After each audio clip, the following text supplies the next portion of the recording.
The Abyss of Knives, as it is now called, broke open during the hexing, and demons and monsters poured forth. At the same time, the sky cracked open, and messengers, servants, and daemons came streaming forth to fight back the horde.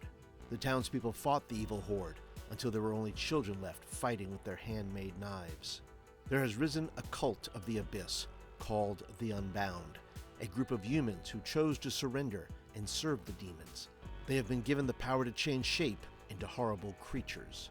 The war between the angelic host and the fiends of the Abyss is ongoing, victory vacillating between the two. There is a legend that says that the knives the children fought with were imbued with demon-slaying power and whisked away before the horde could snatch them. Can your group of adventurers find the daggers, slay the demons, and close the abyss? Only time and the dice shall tell.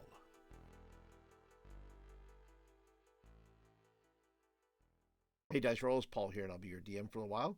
This short little video you just saw is a location I created, along with a little lore, using the Deck of Worlds system. I'm using this system to build up my horror hex crawl, which I started a few months ago. And in this video, I'm going to create another location, this time based on the theme of my next Crit Happen zine, The Corrupted, which is all about the undead, hence the Corrupt Dead. But for now, if you're brand new here to the channel, thanks for stopping by. Thanks for being a part today. If you like content like this, don't forget to hit the subscribe button and the bell so you'll be notified when I go live. So let's go ahead and head over to the table and create a cool new location.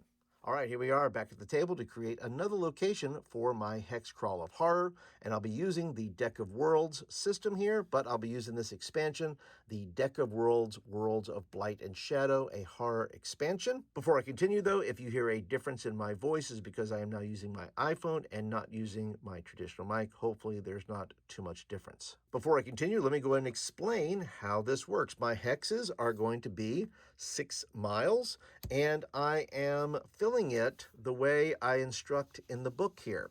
So there's rolling tables and so forth and in a hex. So you have locations that I can roll up and then dominating forces. Now, there are dominating forces, which could be the dead or a cult or dragons or a spirit world, and that will tell me kind of what the makeup of that particular hex is. But there are also dominating powers, which are kind of at the center. They dominate the area. They are the biggest forces in the area, so I call them a dominating power. And the dominating forces are either working with them or against them, or both, whatever is convenient for everyone. But basically, there is a struggle for this 6 miles between the dominating powers and the dominating forces. And I created this little system to kind of shrink my anxiety over hex crawls. So I wanted to kind of limit my creation process and focus on one hex at a time, and then put those hexes together to create a territory. And once again, you can get the Crit Happen zine. There'll be a link down below, and it tells you how to build encounters and locations within a hex. And 6 miles is a lot of territory to cover. So if all you did is have your player characters within a 6-mile radius, there's a lot going on there. You can play several sessions just within one hex. And I continue to expand on this with different zines like the Witches of the Blackened Earth, who could be a dominating force or a dominating power, depending on how I roll it up or depending on what I want for that particular hex. And there'll be a link down below for that as well. So in my last session, we created the Abyss of Daggers. And for this particular hex, they're the fiends. They are coming out of the abyss. There is a spiritual war going on here between angels and demons, and they are going to be the dominating force. And then I will fill in the rest with locations and dominating forces, which will make this a wonderful little sandbox to play in. So let's go ahead and build ourselves another dominating force and location for another hex. So these are laid out. These are the cards I'll be using, and I will be going in this order as we build it together. So let's go ahead and start with the region card. And I'm going to go ahead and give it just a little shuffle. Once again, I've not looked through all these cards, so I don't know what I'm getting. I am experiencing the building just the way you are. So let's go ahead and shuffle. And we're going to, like I said, try to add some horror. In this particular one, I am focusing on the dead, which is going to be the focus of my next zine called The Corrupted. So let's see what we got. What do we have here? Oh, we got a city. Fantastic. A city of the dead. So that brings out all kinds of possibilities here of, either the party having to go into the city to get something, rescue someone, get the MacGuffin, whatever it is. But a City of the Dead, fantastic. Couldn't ask for a better card. Glad I shuffled it. Now, in this city, remember, these were cities that were overrun with the dead. They either came out of the graveyards or, as people died, the corrupted ley lines of magic throughout the land brought them back in a corrupted state. And the dead have these auras. I won't get into all that now. That'll be in the zine. But these cities were normal cities until the hexing, which is the big hex that the witches cast using artifacts and so forth, and used so much magical power that it basically overtook the land. It corrupted the ley lines, and now we have demons coming out of the ground. We got the dead walking around. And so I'll probably wind up working my way backwards to say, well, what was this place before all this craziness happened, right? But for now, we're focusing on the City of the Dead. Let's look for a landmark card. Let's see. Town or orphanage. Oh, here we go. Here we go. In this city is going to be an orphanage. What is this orphanage now? I don't know. There's something in there. Maybe there are kids still stuck in there that the characters have to rescue, or maybe there's something in there. We don't know yet. We don't know what's happening, but there's a city and there's an orphanage. Now let's check out the namesake card. What do we have there? So we have an orphanage of maggots. Wow. Orphanage of shadows. And this is what it would be afterwards. So there's probably, this orphanage probably had a traditional name, but after the hexing, it turned. So let's see what else we have. We have the orphanage executioners, or the executioners are orphanage. And we have orphanage that whispers. I'm going to go with the orphanage of maggots because of the dead. I think that's just perfect for this. So let's see, we have the Orphanage of Maggots, renamed, I'm sure, by one of the terrible liches that may be in charge here. Oh my gosh, I see where this is going already. Oh, this is going to be awful.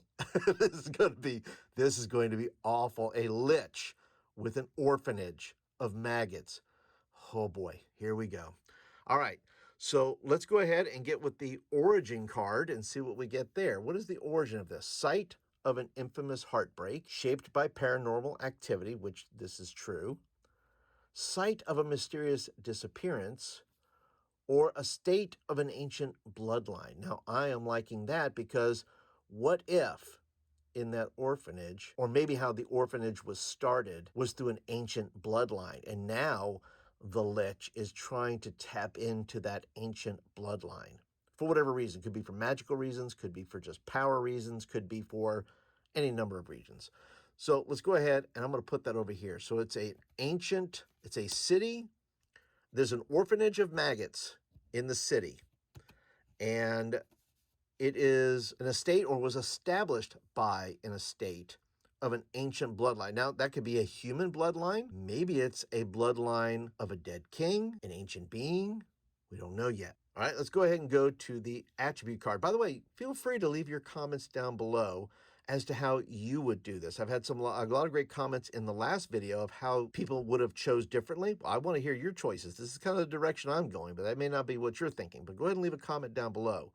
You have a city. You have an orphanage of maggots in the city that was established by an ancient bloodline. So, all right, let's see what we have here. We have the attribute card. And in the attribute card, it's known for monster hunters, okay. Brutal execution methods. Wow, the discipline at the orphanage was pretty tough. It is the site of strange whispering. It is located on vast catacombs. Now, boy, I'm liking that. Wow, the orphanage of maggots. It's the estate of an ancient bloodline, and it is built on top of vast catacombs. Oh my goodness, that is glorious. Because now the players have to go down into the catacombs looking for something that is down there. Okay, they don't just go to the orphanage.